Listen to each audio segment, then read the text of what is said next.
Well, good evening, everyone. Welcome to Thursday Night 9. It is Matt and Matt here coming to you. Matt's coming from California. Yeah, we are on the west side. Cool. Well, I started today on the west side, the southwest side, and back home. Second week in a row, we'll be at home. Next Thursday, we'll be live from Omni Bedford Springs, which is always exciting. One of my favorite weeks of the year. Absolutely. Looking forward to growing partnership with Omni. That's going to be a good time, but that event's going to be fantastic. Looking forward to it. But it is Thursday Night 9. It is that time. Just had a great time. Played in the Camelback Cup with Rich and down in Phoenix yesterday. He'll join us here in a little bit. What a great experience. We talked about pace of play. 4.5 hours, and I was near the back of the field. Nice. So doing pretty good. Granted, there's not a lot of places to look for golf balls in Arizona. I will say that. No. Or let me rephrase that. There's not a lot of places you should be looking for golf balls in Arizona. Yeah.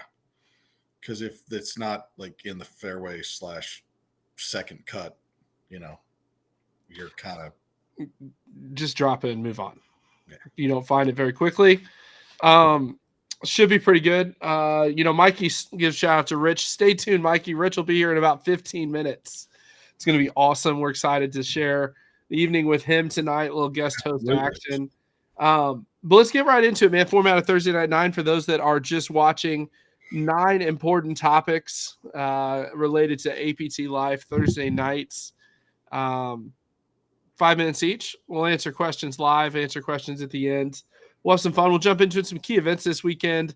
I want to throw a couple out there. A little shout out to Jeff Helms in Charlotte Monroe Country Club. That is a gem of a golf course. Yep. Absolutely love that place. That'll be a treat for our Charlotte members playing. St. Louis is in Norwood Hills Country Club, host of the Stiefel Charity Classic on the Champions Tour. So we got 36 holes there on Monday. Ben Hogan also won a PGA Championship there. No big deal. Nothing exciting happened. No history at that place. And you got NCR, which NCR North would be probably the best course on most people's schedules if it wasn't sitting next to NCR South, which is one of the top private clubs in America. Yep. It's kind of fun, man. We've got 2 36-hole one-day events. You took the idea and said, hey, we got a club that we can do this at too. So do I have to give credit to Casey for that? I think, as much as all of us love giving credit to Casey, I think Casey deserves some credit there. He definitely deserves some credit. But some other courses not such. Trophy Club on Indianapolis, Cherokee Valley, and Memphis. The Southern Southgate in Utah. They're doing great things out in Utah. And Triads at Pinewood Country Club. Makes me think of the Pinewood Derby. And Central Georgia's at Bowden Golf Course. They've had some really good events in Central Georgia first year. Yep. Yeah, so, absolutely. I don't know much about the golf there, but, all the golf courses, they've drawn people from a lot of the neighboring chapters. So it's kind of one of those that's like, maybe there's some gems out there. So absolutely. Well, jumping right into it, hole one, we got to talk to one of our favorite stops of the season. That's Omni Bedford Springs. Yep. I cannot tell you. Played yesterday in Rich's event. I'm really excited to be in the field and teeing it up at the old course in a couple weeks. That's going to be 2 great days of golf. Yes, or 3 if you're if you play the Friday event, Friday 4-ball. But yeah, it's one of the the classic, as we like to call, Jody Barrett specials, where year 1 that event was 60 or 70 players. Year 2, it sold out. Year 3, it sold out. Year 4, it's sold out. Yeah, and it's selling out earlier. In year 5, you might want to sign up now. Exactly. Oh, wait, it's not posted yet. So you're still not good. posted. But I would plan on signing up for that one in September when we announce that we're coming back. Exactly. But save the date if you're watching the live. I won't put it anywhere else. April 25th through 27th, 2026. We'll be at the Omni. I'm already finalizing the hotel agreement. To get the deal. There we go. Another sub 260 deal at Omni for next year, which when the hotel rooms were $800 a night in the summer, this is a great one to bring your wife. Beautiful countryside. I would say lots to do. That's probably not the case in Bedford, Pennsylvania. Lots to do. is. Well, there's lots of good like nature walks, hiking, spa. It's a good place to connect with one's introverted self. Be one with nature. Very true. But what a golf course, man. So I got to ask you, what's your favorite hole in Bedford? I asked you this last week, I think. I like the volcano hole. Oh, I hate that hole. I love that. It's a good hole. And then the par 5 on the back, is it 15 or 16? 16. It's 16. Yeah. 16, 17 is a really good stretch of golf. Yep. Really good stretch. That back nine's really good. Yep. I like 10. 10 is. That's the really short par 3 that if you miss the green, you're completely screwed. That is an absolute great short hole. Absolutely fantastic short hole. Really good. Actually, Jody said someone mentioned my name. I mentioned it. Jody and I sat up on 10 green last year watched like 8 or 9 groups try to play the 10th hole, and it was quite comical to see how people played that from like 120 yards. And nobody made a lot of birdies. We'll put it that way. No, you have to hit the right tier. And if you don't hit the right tier, good luck. Good luck. You're screwed. Yep. Next. So, enjoy your bogey, sir. Enjoy your bogey if you're lucky enough to make one. Right. So, pretty good. But yeah, we'll jump right in. Hole number 2, Omni Bedford Springs, sold out field, 120. Going to be a blast. The 4-ball field keeps expanding. It was sold out at 60, and now it's way more than that. Sweet. People keep sending emails. And you keep calling the golf course, and they're like, yes, we have. Zach's like, will you just stop calling me? He goes, I just booked you 3 more tee times. I know how you operate. That's pretty funny. So, under promise, over deliver, baby. We love the guys at Omni Bedford Springs. Shout out to Jim and Zach and their staff. They do a fantastic job. Yep. Golf course is in great shape. It's going to be a great weekend. So, that being said, there's one major, obviously outside the North American and Senior North American, that is still open for registration. That's because we just put on the schedule like a week ago. And that's the Wingman in American Dunes. I'm really excited about this event. Presented by Swag. If you don't know Swag, check them out. Swag.golf. Some of the coolest head covers and swag in the game, no pun intended. But that's why. Going to the home of Folds of Honor, American Dunes. Yep. Team event. Scramble day on day 1. Ooh. Best ball on day 2. Okay. It's going to be fun. Okay. And if you've not played American Dunes, you'll appreciate the scramble on day 1. Yes. It will keep you out of some spots because the golf course, redesigned by Jack Nicklaus, waived his fee to support Folds of Honor and create something truly special, which he gets an A+ on. But at the same time, I'll be honest, I've never putted on greens that I've red putts the wrong direction more than American Dunes. Breaks right. No. So I shouldn't have told the guy I would be his partner at American Dunes at. But, I mean, there were times that I'm like, oh, this putt breaks 3 feet right to left, and the putt went right. Oof. And I was like, just a bit outside. Yeah, but great golf course. Yeah. And beyond being a great golf course, some of the best surrounds and experience around a golf course I've ever been at, by far. Yep. This one's a little different than entry fee. Entry fee is going to include a bunch of swag. You're going to get some money to spend with American Dunes as part of the deal. You're going to get a pretty cool gift from Swag. And veterans and first responders get a discount. We'll take it off the balance. So once we get in, we'll have you send your military ID in. And get verified. And I enjoyed the paper notes that you're turning the page on. I know, right? You got to make sure you remember it all, so write it down, baby. 100%, man. That's how we roll. But beyond that, we're gonna do a little dinner and Folds of Honor reception on Saturday night included. It's gonna be fun. You got the Kava bar at American Dunes, little fighter pilot bar. It's pretty sweet. That's cool. Have you been? I have not. You've never been to American Dunes, dude. I know. It's what August is for. And we're working. People have been asked about hotel deals. American Dunes has a deal with Holiday Inn Express. That's right there in Grand Haven. We are working a deal with them, so stay tuned on that. So we can all be smarter the following day. Correct. and still shoot your. Well, you're not going to shoot 90 because it's a team event. If you shoot 90, if In you a shoot team net event, 90, that's a bad day. yeah, or 90 in a scramble. It's a bad day. It's really bad. Oh, It'd my be gosh. entertaining, but Absolutely. we're gonna have some fun with it. know, That being said, we've been announcing, as things continue to come together, Mhm. a lot of partnerships. Which, by the way, signed a new partnership yesterday. Yeah, I'm excited Heard. about this one. I know. It's going to be exciting. It's going to be really good, and the surrounds of it are going to be even better. Yes. Exactly. Let me just put it this way. I love partnering with companies that are owned by some of the best golfers ever to play the game that love our brand because of the experience it provides, Right. and the opportunities it provides, and the similarities they see what they were able to experience in tour life. Correct. Everybody's like, what golfer owns a company that APT is partnering with? We'll have to tease that one for a minute. But it's a really cool story. Got introduced through a mutual friend. It's a perfect fit for what we do in our community. Yep. Yeah, I'm really excited about it. It's going to be really good. But I love the teasers. Yeah, we're telling a story on the third tee right now. We probably need to get to the third hole. But, It's relative to the third hole. But one of the things we announced a couple months ago was a new partnership with Bushnell.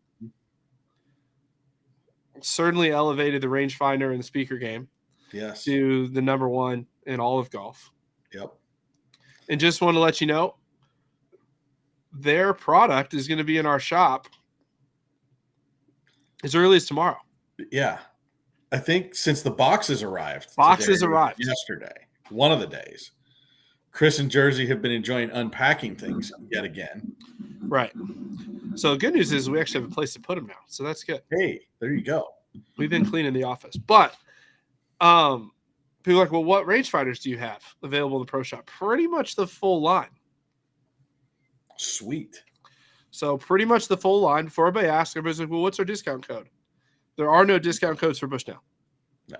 That is a no-no. We have to sell at map pricing. However, for every $250 you spend, we're going to give you $50 back in pro shop credit for future purchases, which, if you do the math on that, is 20% off. Yeah. So just saying.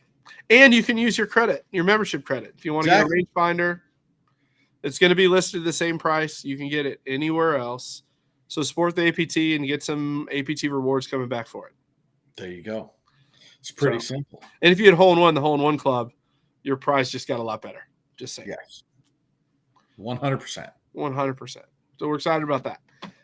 But yeah, full line of speakers, rangefinders, the whole 9 yards. If you have the foresight, if you get like the GC quad sitting in your garage because you're crazy like me, I don't have a GC quad, but if I had one, I probably would do it.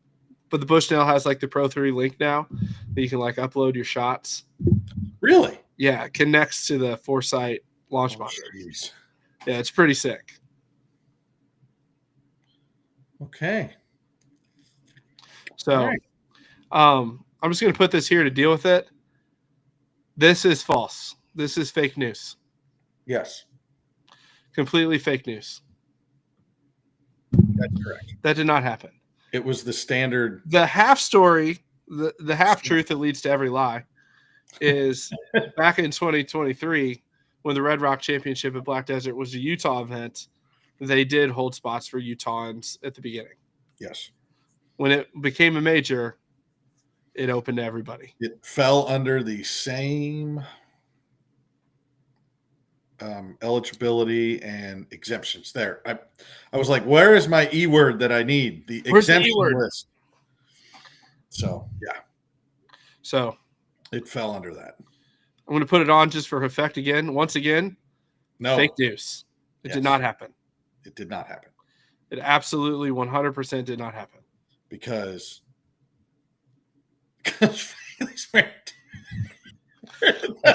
whatever. Okay, Don. No, but because I was one of the I think I signed up. I got my exemption email. I still be like, you are fake news. Yeah. Yeah, it's all good. No, it fell under. I can assure you it didn't happen. Yeah. But what did occur was the minute it opened, everyone wanted to sign up for it. Everybody knew that it was time. Right. So yeah. So yeah, we did not do that. I mean, there were a ton of St. Louis people that signed up for Ambrier, but that's not because we held out spots for St. Louis people. It's just because St. Louis people love Ambrier. Yes. And everyone goes, oh, national major that I can sleep in my bed. There's value to that, my friends. Yep. That's going to be a good one. So anyway. It's all about the he said, she said. Exactly. He said. Yeah. Yep. So, yeah, a lot of folks did. There was that one. Yeah, yep. Yeah. Except that Fagley's nickname's now the Law. You'll see some merch with that later. God. Oh, Lordy. The Law. I know. It's, I've already working on edition 2, which is going to be cartoonizing Chris on a Pace to Play shirt. Oh. There's going to be like a whole series of people. It's going to be really, really good. I look forward to, maybe season 3 with some hip action. The Papa Steve. That's so good. Honor your ancestors. That's pretty good. Anyway. Those of you that have never run into Matt's dad, it's a great Papa Steve. We love him. Absolutely.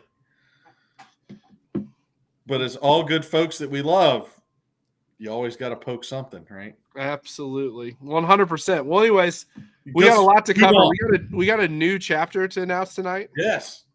New chapter. Which I didn't find out until I got the email. I was like, oh. I know. I was keeping it from you. Sorry. I've been gone all week.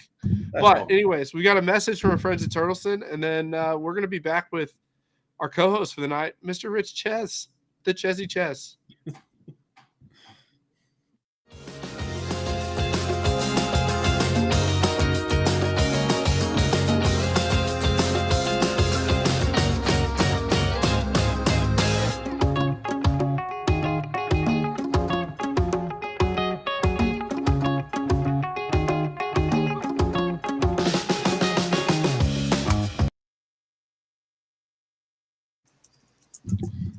Hey. What's up, Ches?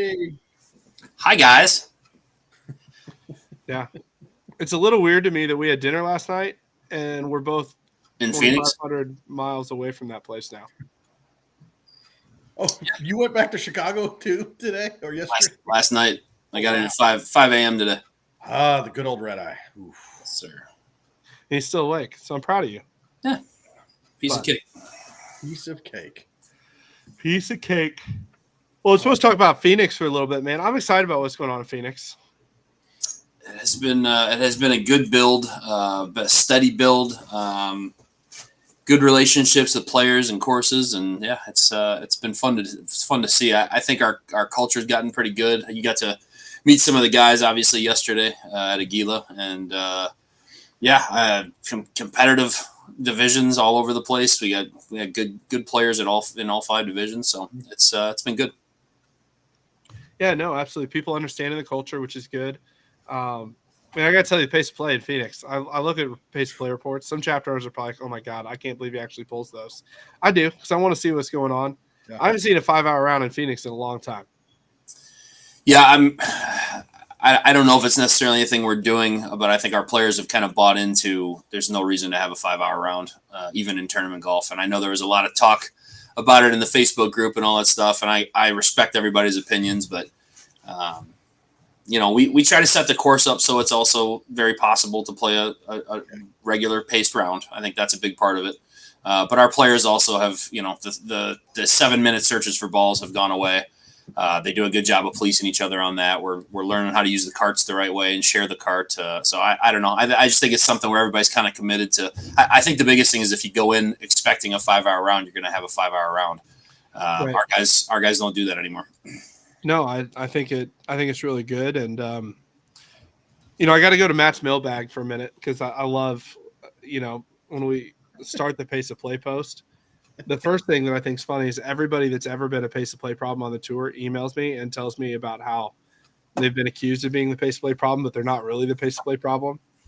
But I got to tell you my favorite of all the ones I got. I won't say names. And if I'm talking about you and you're watching, just know I love you. And I'm not going to say your name, but I am going to talk about what you said. So there we go. So you can just pretend you didn't say it, and it's all good. It's our little secret. Oh. But my favorite of all the pace of play excuses, Rich, was I pay a lot of money to be out here, so I want to be out here for as long as I want to be out here.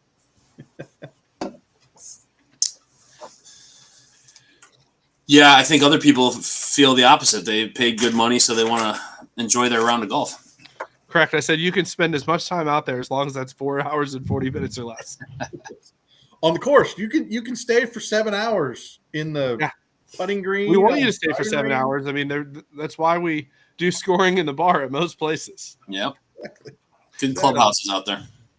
Yeah, I do. To Lander, we should have a Patrick Cantlay award. I'm not awarding anyone to someone like Patrick Cantlay unless it's for scoring average. But if we're giving a pace of play award for Patrick Cantlay,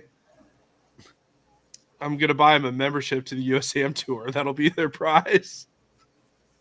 You are the slowest player on tour. Just saying. Oh, man. So, yeah, Rich, how's so you guys are halfway through, or are you like 60? I believe yesterday was our 12th event. So, yeah, we're over 50% done. Crazy. Nice. And then it's starting to become the time of year where playing in 4.5 hours is kind of important because it's so you don't melt. Boiling. Yeah. Well, the nice thing is as it gets hotter, we get closer to having no public out ahead of us, and at Greyhawk and Troon North and Boulders were the first ones out. So we really do set the pace, which is always nice when you don't have to worry about public groups in front of you. But yeah, that becomes very important to get off the course by about 1:30, 2 o'clock at the latest. Exactly. We're getting there. Although we still got a little bit of time. We had a record high last weekend at Grand Canyon University. It was like 103, 104. It was a record high for that day. In April. But it's a dry heat. You know how it goes. That's right. It was 90 plus yesterday, and I barely feel that. Yeah. No, it's great. Yeah, 90 in Arizona is fine. Yeah. When it's 110 is when it's. Yeah, we're just gearing up now. We're kind of on the downslope now after yesterday's event was the third event in the Camelback Cup Series. We have 2 more of those. The last one being the Wednesday prior to the National Major out there, the Cactus Clash. And that week we've got Wednesday Camelback Cup, Friday Folds of Honor Friday, and then Saturday, Sunday TPC Scottsdale. Nice. Yeah, it'll be a good week. Which we just added some spots to TPC Scottsdale. So if you're on the wait list, we may be calling you. You got a chance. And you did kind of lean into it a little bit there or preface it, the Camelback Cup. So, give us a little bit of history and, how it works and all that good stuff. Hey, it's because it's hump day. Yes. We play on all Wednesdays. I've had some courses say, hey, we can get you in on a Monday. I said, sorry, it's got to be hump day. So the Camelback Cup is 5 Wednesday events, hump day events. That is just a subset of our schedule. So you get the same kind of points and prizes you would for a regular event on a Saturday or Sunday. Goes towards your APT, Player of the Year, and all that good stuff. But we also then take your top 3 finishes, your top 3 point totals for the 5 events, if you play 5 events. Top 3 finishes for the Camelback Cup in each division. And it's gone over really well. I mean, the first year we were getting 48 players every Wednesday. Now, I mean, our events we've had 2 with 70, and then yesterday was a little low, but we were around 60. Okay. So for a weekday, it's pretty good. It gives you something else to play for. If you're somebody that can't play on weekends, you got a 5-event series to play. You got another big trophy that you can win. I mean, it's gone over pretty well. We copied it in Chicago, and we are now running the Chicagoland Cup. Since that didn't have to be hump day, we're doing those on Mondays, trying to do private courses. So we actually start that in Chicago with the Glen Club coming up here on the 28th. But It's been good. It's been kind of a fun thing. People have gotten into it. It's been a good experience. Yeah, I enjoyed it. Can I say quickly, I love that we're at the spot where I can start stealing things from other people. We stole the 36-hole one day from Casey and definitely stole the Camelback Cup from Rich, so thank you. Yep. one of the great things of the APT, the Wednesday series. It was just fun watching everybody sit around, man. The camaraderie and the culture building, and all the new members that are coming in that understand the culture already from really kind of paying attention from the outside and watching and now joining. It was really interesting to watch.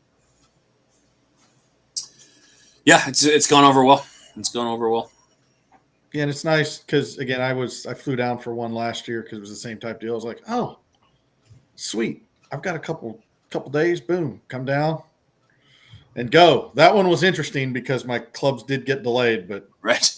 we worked it out. You were trunk slam golfing that day. I was. That was actually not my own doing. It was the airlines, but Right. It worked out. And yeah, that was really good. It was a really good time, and it's good to see. Good, interesting thing to do, and that was the finale. So you got to see the event winner for that day get crowned, and then also the Camelback Cup champion got the stuff as well. Yep, got the big trophy. Right. Yep. Well, I'm trying to convince the wife to let me come down to play the Wednesday before TPC. So it was a lot of fun. Left a few shots out on the golf course yesterday. That was disappointing, but also never hit range balls. Also disappointing. So there's that. Well, Chris tells me I should pivot. He's being Ross with friends right now, going pivot. Because why don't you tell about Chicago a little bit? I think it's worth noting. Blackstone, you had your opener this week. One of my favorite courses in the Chicago area, but man, Chicago's schedule is absolutely flush this year. It's gonna be really good. Yeah, we did our opener. We did a Masters Challenge. So I ran an event Saturday at Grand Canyon in Phoenix, and then took the red eye. I guess I got out a little earlier than that. I got in around midnight, and then we ran Blackstone at Marengo in Chicago. And what we did was we took open net. Basically, we took the net score for each player and paired them with someone playing in the Masters that day. So Saturday you were paired with someone's Saturday score. Sunday they were paired with someone's Sunday score for a pretty sweet APT Vessel backpack. And Sean Koivisto won that backpack in Phoenix, and Scott Morrow won the backpack in Chicago, and it was kind of cool. I mean, Sean's a D1 player, and he edged out Denny Esford, I think, by a stroke. And then Scott Morrow, he's a D5 player in Phoenix, and then a D5 player won it in Chicago, Scott. So kind of something where anybody could win. Not only was it open net, but then you also had that added variable of playing with somebody playing in the Masters. So it was kind of cool. It was fun. Was it a blind draw? Yes. I actually made a video of how I randomized it and put them into the spreadsheet. So if anybody thought I was if anyone thought I was playing favorites, I wasn't. And Lingenfelter's exactly right. It was supposed to be 65 for that opener. And as the day got closer, the temperature stayed about the same, but the winds started to go up. I think we had 20-mile-an-hour sustained winds with 35-mile-an-hour gusts, and did not feel like 65. So I had the record high of 104 in Phoenix at Grand Canyon, and then the next day it felt like it was winter again. Winter in Chicago. And Lingenfelter came up. That's why he says I need to work on the weather in Chicago. Come on, if I'm driving, help me out. I felt bad too. Mike and Rick Johnson came up, and Mike emailed me ahead of time asking me what the weather was going to be like. I said the extended forecast says 65. He didn't know to ask about the wind. Welcome to the Windy City.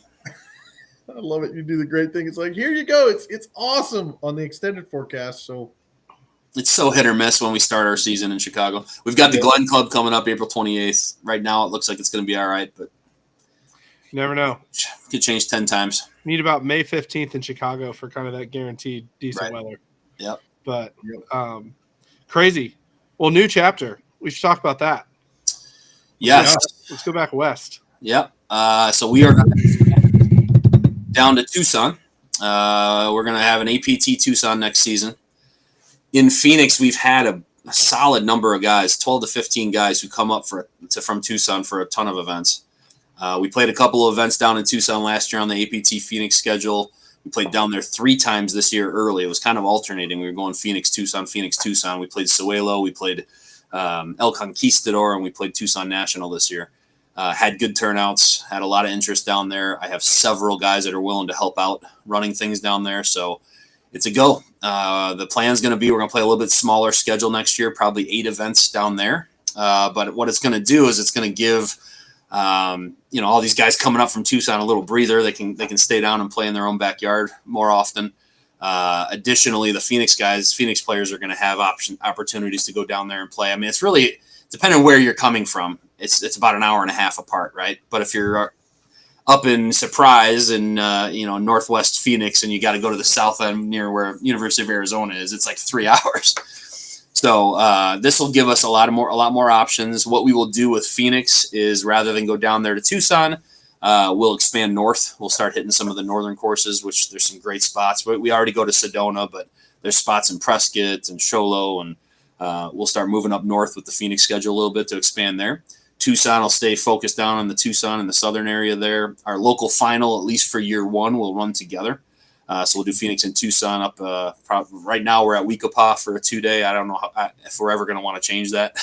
We'll probably stay at Weekapaw as long as they'll have us. But yeah, that's the plan.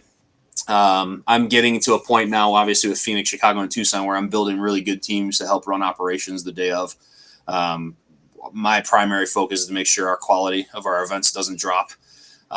So that's going to be something I'm going to be very, very careful with. But yeah, the teams we've got building in all 3 locations are really good. Right. Yeah, and I concur with, why would you ever want to move from Weekapaw? Because there was one of the Facebook groups, someone was asking about golf courses to play, and of course I was like, that one.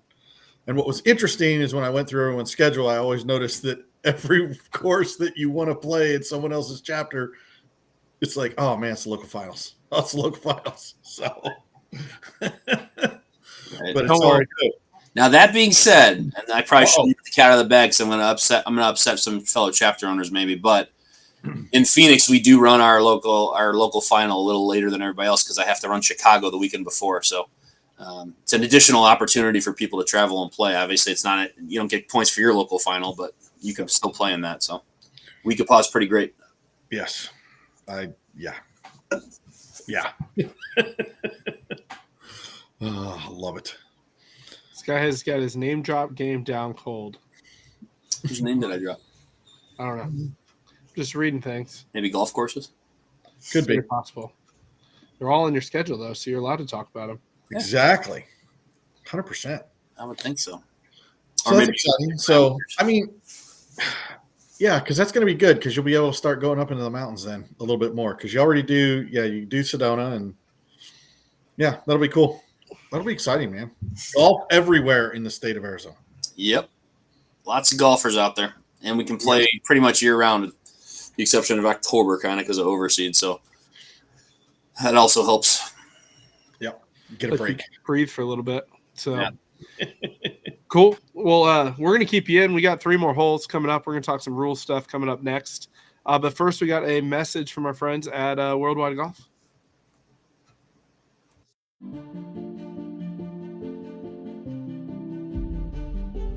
Get there. Get there. Get there. Get there. Those 2 words are said by golfers all over the world as a sign of respect, a whisper of encouragement, a roar of support. It's what we say to our competitors, our loved ones, our heroes. It's what we say to ourselves. Get there. At Worldwide Golf, we're like you. We strive to improve our game, to elevate our standards, and transcend our limits. Our commitment is to the journey, to the tradition, and to the spirit of golf that unites us all. Since 1963, Worldwide Golf has been there to supply golfers with the equipment and apparel they need to drive their journeys forward. With over 100 retail locations spread across 10 retail brands and the best golf e-commerce websites, we have exactly what every golfer needs for however they choose to play. All of this done to help golfers who want to be their best get there. We are golfers, and we're here for golfers. We built a brand around evolving the game and having what you need to play your way, and it shows in every product we offer and every experience we provide. Our goal is singular, to help you get there. Though the game may change, our mission remains. To stand beside you, to grow with you, to celebrate every victory and learn from every shot. Worldwide Golf. Get there.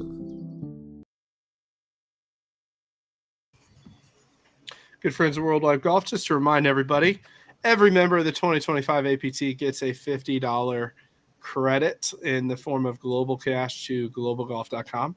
You can spend that on pretty much anything you can buy in golf. So super simple. Shoes, balls, clubs, apparel, Whatever you need. whatever you need. And it's just free $50. It's actually $55 if you sign up for a new account. Yes. So if you've not done it, it's really $55, so even better. We don't advertise that though. No, Maybe we should. we never talk about the $50 at all. Well, we talk about $50, just not the extra $5. Oh, that's a good point. That's a good point. All right, moving on. What is our topic now? Oh, I know what it was. Your favorite, Mr. Competition Chairman, the law. The law. The No, law. it was some of you.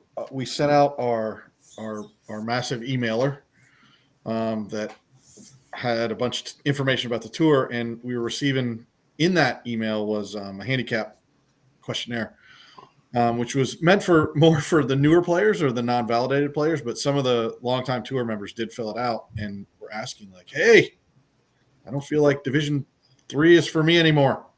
What can I do?" So I reached out to a couple players, got them on the relegation list. So thinking that it was a good time to remind everybody about how relegation works. If you believe that you are outmatched and your index is in the higher division category, you can request your relegation down. Email handicaps@aptgolf.org, and you'll be put on the Wednesday list and get reviewed and get a response sometime Thursday on whether or not your relegation was approved. Big things there is, it's every Wednesday. So if you send it to me today, we're not going to review it for a week. It's perfectly okay to send it on a Monday, Tuesday, Sunday, and we'll review you to make sure that you've got the opportunity to compete at the appropriate division level. So it's just one of those things I wanted to remind folks about. I don't think any of us, we all want fair competition. I don't think any of us want to feel overmatched all the time. And you might not know what the process is to do that. So there you go. Done. Anything to add? No, I think it's good. I think just if you're in doubt, start the conversation. I think that's a good thing. We want you to be competitive. We're going to try to do a better job of reaching out to guys that are clearly in the wrong division. And so we're working through all of that kind of stuff. We want people to be in divisions that they're truly competitive in. So that being said, don't say sandbag things when you send things to the handicap committee. We will make fun of you. Yes.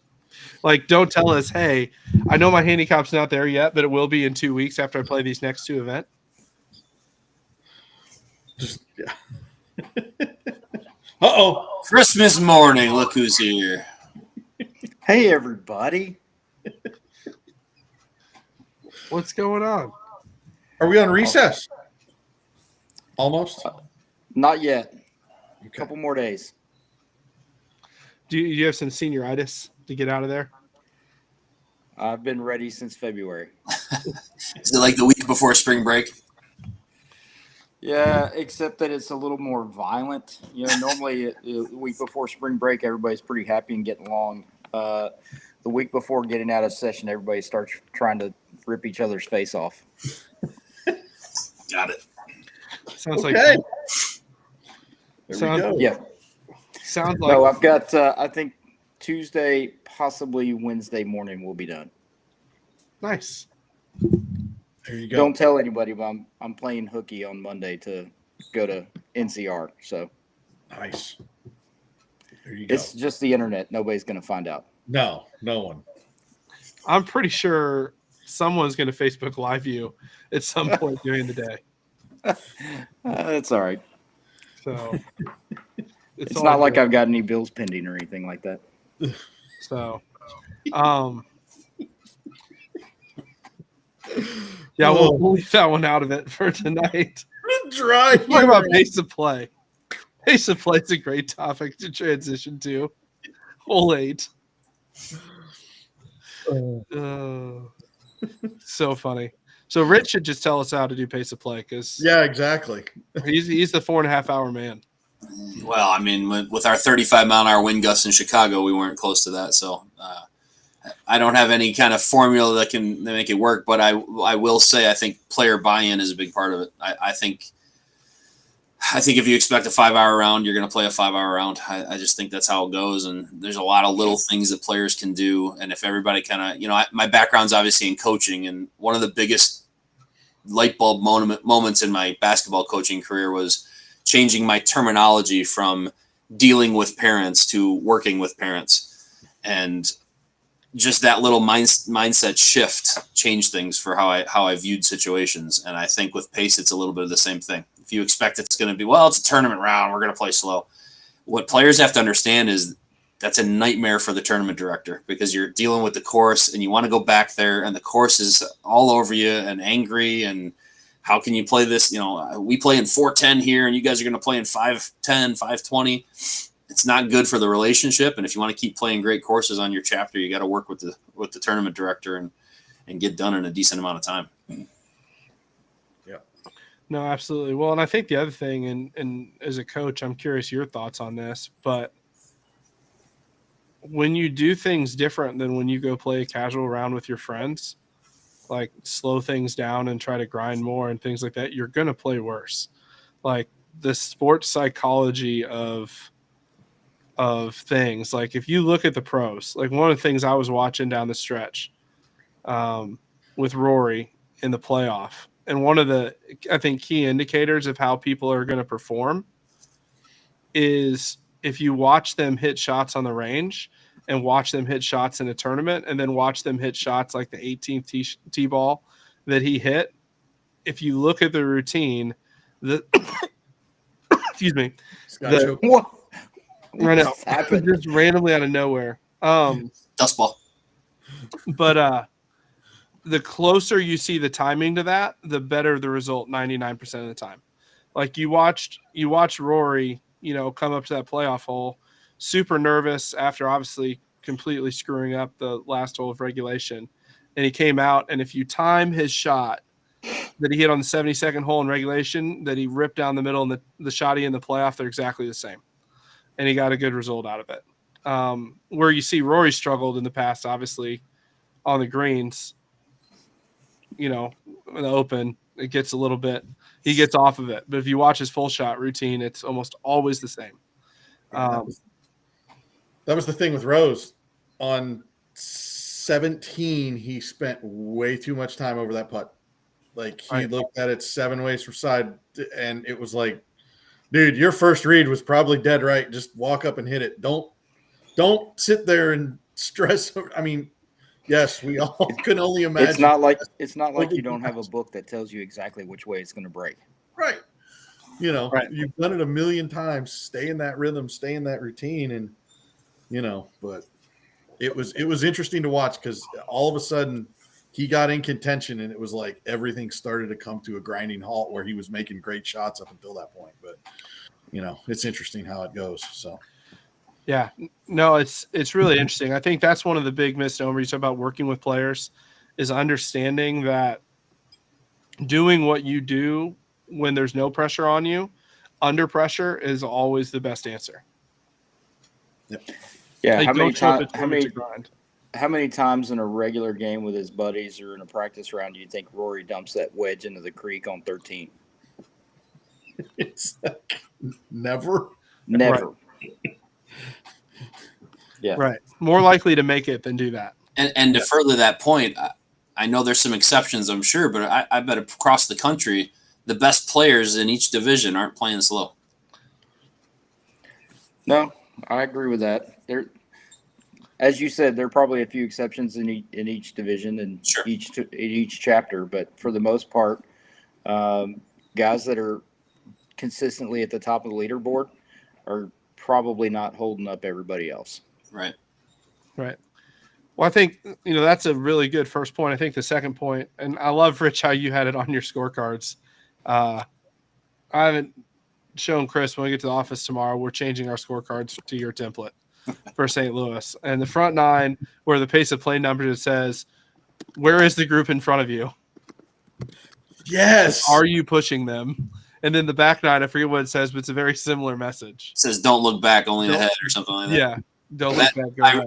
I replaced the course the whole times with that, and the reason I did it was what we found was when you have those times on there, people feel comfortable if they're ahead or if they're on pace. I mean, we even would have players tell our pace monitors, "No, we're fine. We're still ahead of pace." Well, you're bound to have a bad hole at some point, and then that throws everything off. It's a domino effect. So we're just really focusing on keeping people in position as best we can. Right. And it worked. I was at the back of the train with a slow public group in front of our tournament. Yeah, And they we teed still off a finished full in tee 4.5 time late, and we got back on schedule. in 8-minute intervals, and we still kept pace at 4.5, which is impressive. Yes. So, and like you said earlier, though, things are going to happen. I mean, if it blows 35 miles an hour,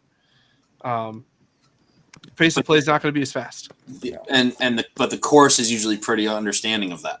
Right. Like Blackstone, Chris Etner's a great guy. He was the pro there. He said, "Look, guys, I obviously I don't want you to play a 5-hour round, but I also understand the wind's blowing 35 miles an hour, so stuff's going to happen." Right. And they were understanding. But when it's great, like what we had yesterday, great weather, course is in unbelievable condition, those guys expect you to play on pace, and you should. Rich made the last public group move up and take a triple. I like it. Actually, I just made 2 of them disappear. They gotta, yeah. Mm-hmm. There's a lot of desert out there. You'll be fine. Yep. So, Exactly. I don't know, Jody, what's your kind of key pace of play thought? You know, the main thing, and obviously I'm humble bragging with my hat here tonight, having watched them over the weekend on Saturday. I got to go to the Saturday round, and I actually paid attention to that because they do have their usual suspects too. I absolutely refused to sit and watch Patrick Cantlay do anything. When his group came through, I was like, "Come on, guys, let's move. I'm going to go watch somebody else." But there are guys out there that are super fast that are already at their ball and ready to go before their playing partner even really decides what shot they're going to hit. And even the guys that get a little offline. I watched. What's the kid from California that's been doing Max Homa? Was standing there right behind him when he hit his tee shot left and on 1 on Saturday. Walked up there, happened to be able to get right next to where he was, and it took him about a minute and a half to decide what shot he was going to hit, what club he was going to hit it with, before he was standing over the ball and ready to go. And a lot of that is indecisive, as we were just talking about. Coach Ches was mentioning indecision. That paralysis by analysis. It's just making it worse. That shot's not getting any easier, and what you're going to produce is not going to get any better. Fegley said it too. Your first read is probably the best one. Your gut instinct is probably the best one.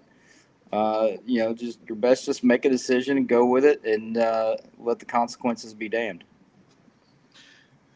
Right. Well, I think the other thing, getting into it, because we keep talking about culture on our tour,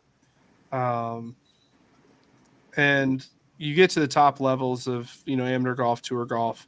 The PGA Tour is a little bit different because the PGA Tour expects they're going to play a 5.5 hour round in threesomes, and all the players protect that so they can do their sweet time. But you play in a lot of other events, and part of the responsibility of all the players is understanding that you don't play your best when the pace isn't good. And so part of your responsibility as part of the community is to help everyone else out and create an environment that's conducive to good golf.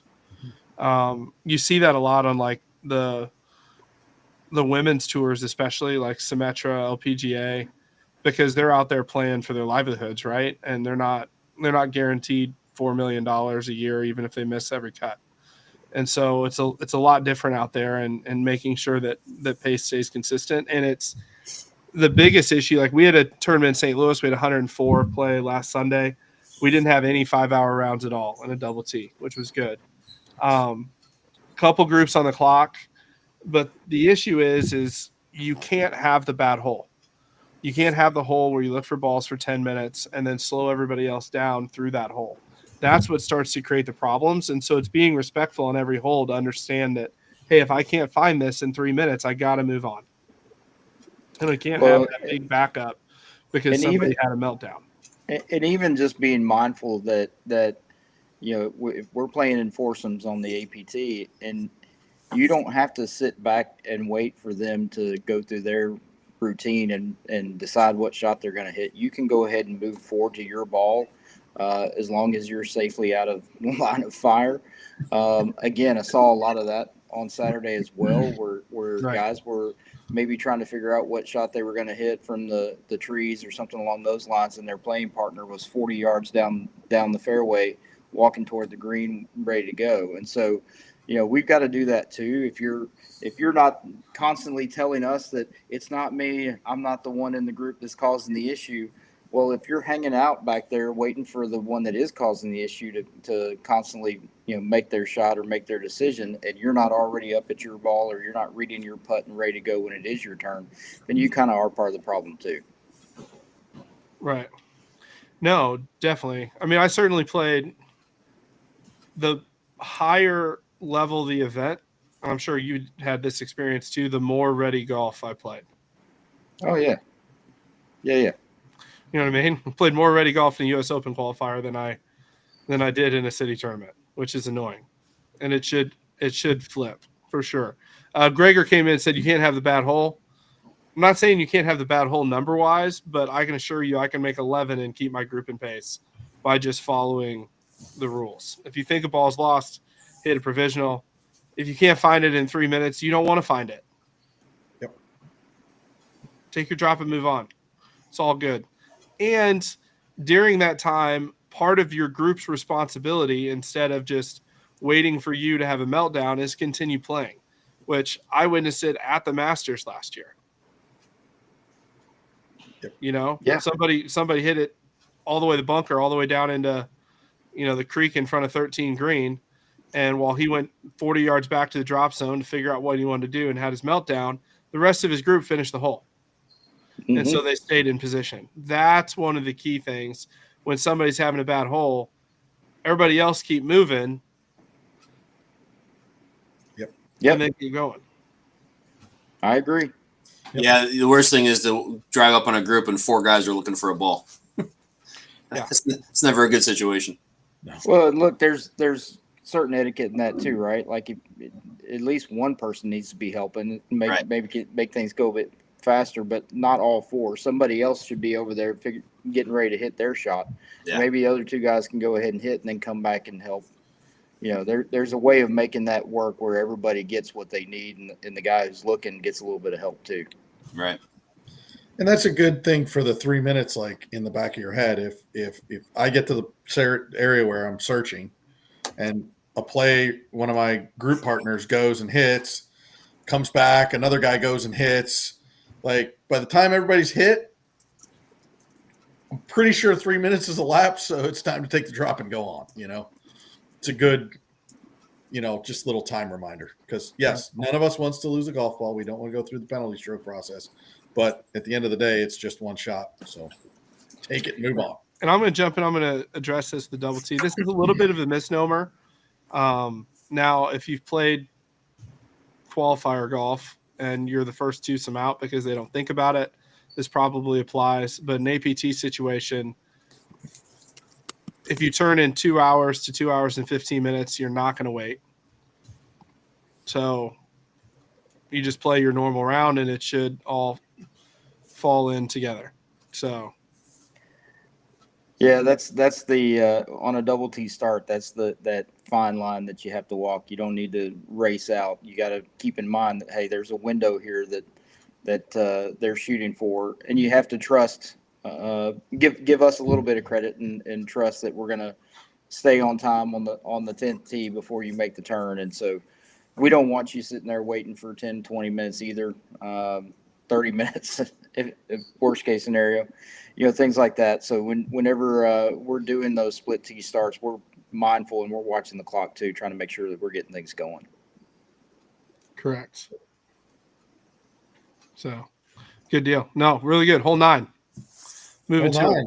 Lost ball situations. Oh, say that gets into that. So my guest Matt Minder wants to join. I'm sitting right here. I can hear you talking about lost balls. Yeah. Frankly, I'll let you handle it. Lost ball. What happens? What happens if you can't find your ball in an unmaintained area?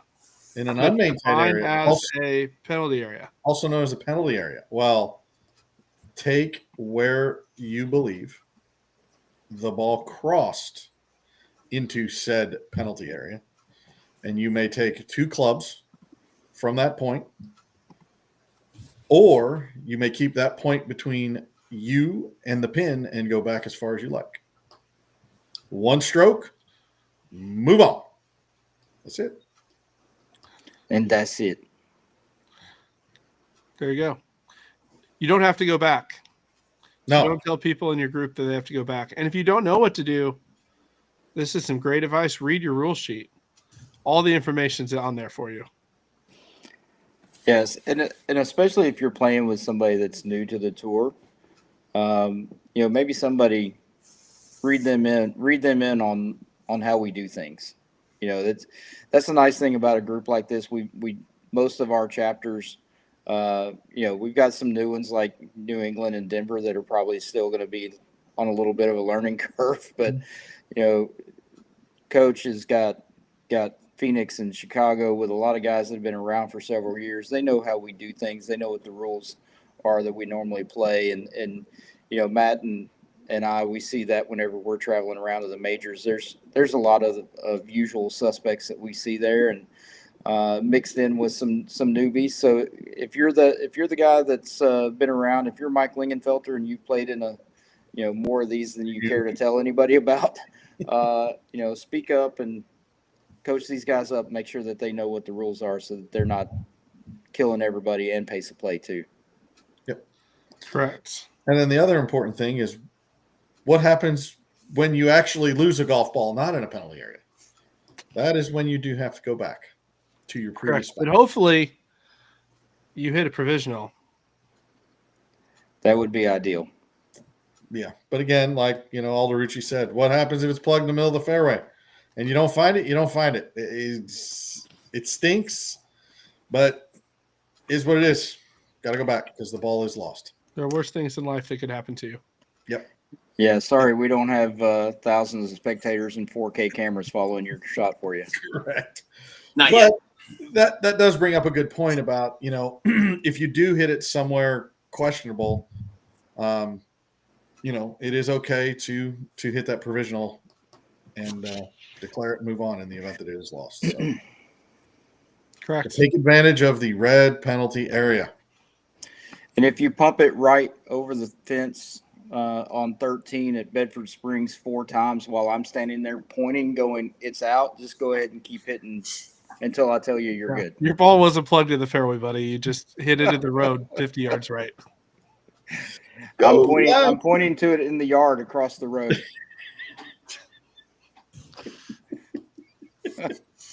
Oh, man. What if you saw it land and plugged? No. Doesn't matter if you can't Gotta find find it. You have to find it. You have to find it in order to and identify it in order to be able to declare an embedded ball. Yeah, hit it lower. Hit it lower. Talk to Joe Smollera on the range. Yeah. Talk to Smollera on the Get range. your hitter Smollera. Although there is an exception to this, is if the ball's lost in casual water, you don't have to find it. That's correct. If you're virtually certain it's in casual water, and that could also be in a bunker or ground under repair. Or ground under repair. So there are some. Oh boy, Alderucci, that's not nice. The beauty of the rules of golf. Well, but there's always an if then. Yes, exactly. Heretofore, whereas. Right. Exactly. That's why so many lawyers play golf. Exactly. Oh, virtually certain. That's a whole nother one for another day. That happens. Well, anyways, any final thoughts for people? To recap, we're going to Tucson. Going to Tucson. Desi Chaz going to Tucson. We got a quick Q&A, but final thoughts. Jody, you got anything going on? You excited to get back into the swing of things? Yeah, I'm ready to hit the little white ball. Going to NCR, do North and South, the 36 on Monday, and then heading to Bedford, sliding into the Friday 4-ball field, play with my boy Phil. So we're gonna have a good time. There we go. It'll be fun. Chezzy, you got any final thoughts? No, looking forward to that first week of June with those events in Phoenix. We're gonna have a great week there. So anybody coming out early, you're welcome to jump in on Wednesday. We'll have some spots at the Camelback Cup. That's the point where guys figure I can't win the Camelback Cup now, so I'm not going to play. So we always have a few extra spots for the last one. Like Fegley said, he came in last year and was able to play. And then we got the Folds of Honor 4-ball Friday on Friday at Eagle Mountain. Nice. Right. Fegley, I'm going to ask. Rocky called me about this. But you hit a ball out of sand trap, it hits an object, comes back and hits you inadvertently. It's not a penalty anymore, correct? That's a good question. I immediately went to it used to be. used to be. It used to be, but it's not I think anymore. it got changed in 2020. That's correct. Or 2019, whatever that was. So that's correct. And the I double did the double hit and the, hitting yourself with a golf ball. I did see the communication, Matt, that we have gotten things ready to go in Southern California. yes, we are good to go. Everything's good to go. All right, good. So Happy times are here again. What people don't realize that we do behind the scenes. Yes. That's right. The reason why you're gray and I'm losing my hair. Oh, it's getting there. So, anyways, well, thanks for tuning in. Next Thursday we'll be live, maybe from the patio at Bedford. Mm-hmm. We'll definitely be live. We just may not be on the patio. You never know. Live from the hot tub. Live from the hot tub. So, but I think next week we may be able to talk about a new partner.